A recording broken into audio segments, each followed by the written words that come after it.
Marcos, sou aluno de medicina da Unirio, estou no quinto ano. Vou entrevistar hoje aqui o Dr. Bruno Helmuth. E para começar, Dr. Bruno, gostaria de perguntar para você o que te inspirou a começar a escrever? A escrever o livro. A escrever no geral, como um médico escritor. Olha, você é um futuro médico, né? Sim. Provavelmente você já tem o hábito de escrever. Porque nós lidamos com pacientes, nós temos que anotar os exames físicos, a história do paciente, trabalhos científicos que a gente participa, tudo tem que escrever, né? Escrever é o modo de nós registrarmos as coisas, né? E eu tenho 75 anos, a vida toda eu escrevi. Não só na medicina, mas médicos como... quer dizer, nós somos formados em universidades, então nós somos uma espécie de uma elite na sociedade, né? E pode ver que ao longo da história os médicos sempre se interessaram obrigatoriamente também por política, pelas artes, por uma cultura geral, né? Então eu também sempre escrevi sobre outras coisas sem ser no diário da medicina, né? Na vida diária da medicina. De vez em quando eu escrevo para sessão de cartas de jornal, comentando alguma coisa do momento histórico, ou coisa assim, né? Dr. Bruno, como que é para você a questão da inspiração, no sentido de como que vem a inspiração para você escrever? Como que é o processo criativo que você tem? Você tem uma rotina de leitura? Eu acho que é importante fazer uma diferença de escrever, né? Escrever é um conceito muito amplo. Uma coisa é na parte que eu mencionei, profissional, né? E de cultura geral. Eu confesso que eu não tenho talento literário. Por exemplo, escrever romance, escrever poemas. A Jussara, minha colega de turma, é uma poetisa de excelência, né? Mas eu não tenho esse talento. Mas eu gosto de escrever. Por exemplo, o meu livro, como é que eu vou dizer que eu me inspirei? É que além da medicina, como eu falei, eu gosto de cultura, de história, e sempre me interessei muito pela história da medicina. Então, eu li alguns livros de história da medicina, e um específico que versava sobre, quer dizer, o título do livro, As 10 Maiores Invenções da Medicina. Não sei se você já viu esse livro, é muito interessante. As 5 primeiras maiores descobertas ou invenções da medicina ocorreram até o século XIX. Então, quando eu li o livro, eu fiquei pensando como é que essas coisas chegavam ao Brasil. Aí eu fui pesquisar, descobri um livro de história da medicina brasileira, que é um livro raro hoje em dia, difícil de achar. E a partir daí eu fui escrevendo esse meu livro. Então eu misturei história com medicina, né? Então essa foi a minha inspiração nesse caso, né? Entendi. E tem algum autor que te influenciou mais sobre essa questão da história e da medicina? Algum autor específico?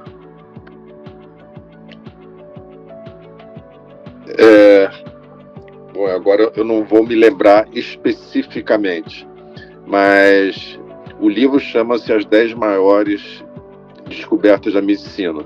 São 2 autores americanos que agora não vou saber exatamente os nomes deles, né? Não, tudo bem. E, assim, você acha que tem alguma relação entre você ser médico, né, e atuar na área, e você ter esse interesse de escrever? No seu caso, escrever sobre a medicina, né, a história dela. Mas, de certa forma, você ali também está como escritor independente, né? Então, você gosta de escrever sobre. Gosto.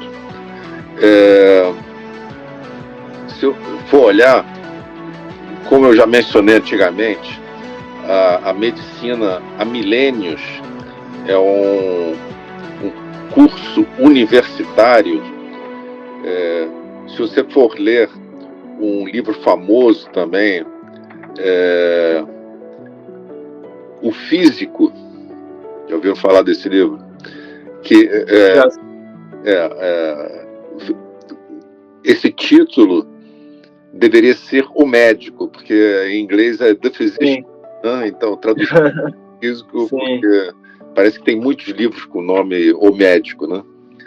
E ali é um menino inglês que faz uma viagem enorme da Inglaterra até a Pérsia, né? E em Teherã ele procura o médico mais famoso daquela época, e ele é obrigado a estudar religião, direito, cultura geral, né? Além de medicina. Então, há milênios que existe esse conceito. Então, ainda hoje, é muito comum médico ser também músico, médico ser pintor e médico ser escritor, né? Então, é uma coisa que faz parte, talvez, da medicina, né? Eu já vi comentários de colegas que, vamos dizer, comentam os cursos de medicina e que acham que faz parte, a cultura geral faz parte da formação de um médico, que todos deveriam, ao longo dos 6 anos de curso de medicina, ler todos os principais autores da história da literatura, né? Mas as nossas universidades não incentivam muito isso, né? Mas deveria ser assim, né? Sim. E, doutor Bruno, o que você acha? O médico não é um técnico. O médico é uma pessoa de formação universitária, né? Até para ter uma melhor relação médico-paciente, que é a coisa mais fundamental da nossa profissão, depende dessa cultura geral, né? Sim. E o que você acredita que você tem investido o seu tempo, a sua vida em busca, né, dessa cultura geral, universitária, culta? O que você acha que isso influenciou para você? O que mudou na sua vida? E escrever também, né? Como você escreveu o seu livro.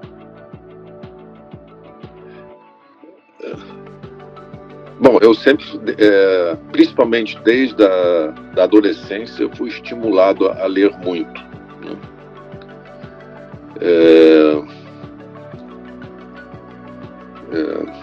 Por amizades, ou mesmo na minha casa. Eu sou mais novo de 5 irmãos, meus irmãos mais velhos estimulavam, me cobravam a ler os livros que tinham lá em casa, coisas assim, né? E certamente isso eu levei ao longo da vida, né? E quando você lê, você aprimora também a sua capacidade de escrever, né?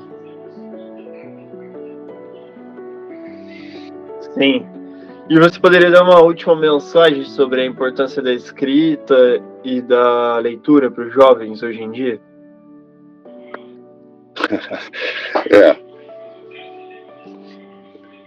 Pois existe até, todo mundo, várias pessoas leem isso, então, se eu não me lembro se essa frase do Monteiro Lobato, né? Quem não lê, mal ouve, mal fala, mal vê. É uma frase muito conhecida. E acho que todo mundo tem que ler as notícias, seja em jornal, seja agora pela internet, pelo celular, WhatsApp, internet, todo mundo está sempre lendo, né? Não tem como, né? Mas tem que ler a boa literatura também, né?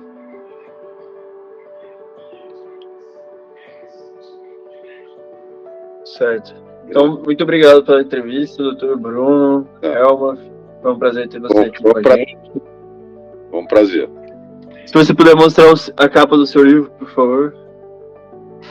Falar um pouquinho sobre ele também. Tá dando para ver? Tá, sim. Qual que é a sinopse desse livro, assim, basicamente?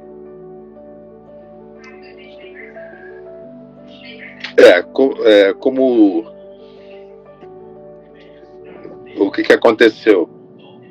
Como eu disse, eu pesquisei como que as grandes mudanças da medicina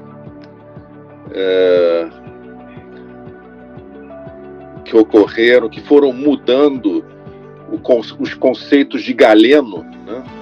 Foi uma coisa incrível na história da medicina, que os conceitos lançados por Galeno comandaram a medicina durante 1500 anos, né?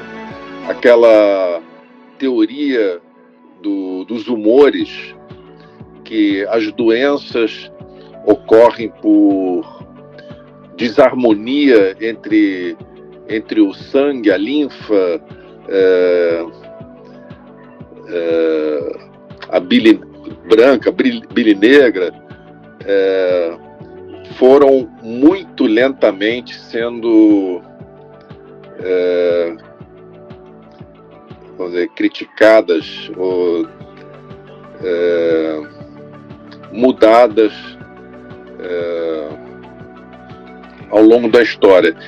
Em torno de 1500, não sei exatamente a data, que surgiu a primeira anatomia do Vesalius, que você deve ter estudado, né?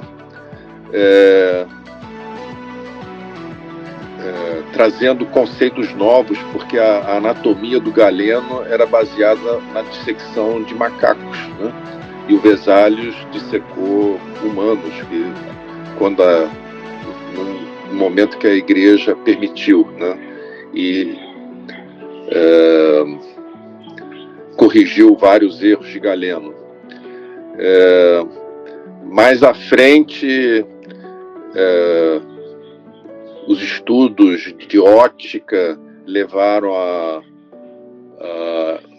ao desenvolvimento do microscópio, passou-se a conhecer os tecidos, surgiu a vacina, e mais à frente, já no século XIX, os estudos de fisiologia, de patologia, e finalmente, em 1850, mais ou menos, as descobertas do Pasteur, mostrando que micro-organismos provocavam doenças. Isso foi uma revolução na cabeça dos médicos, né? E eu procurei ver como é que essas novidades, essa revolução da medicina no século XIX chegou no Brasil.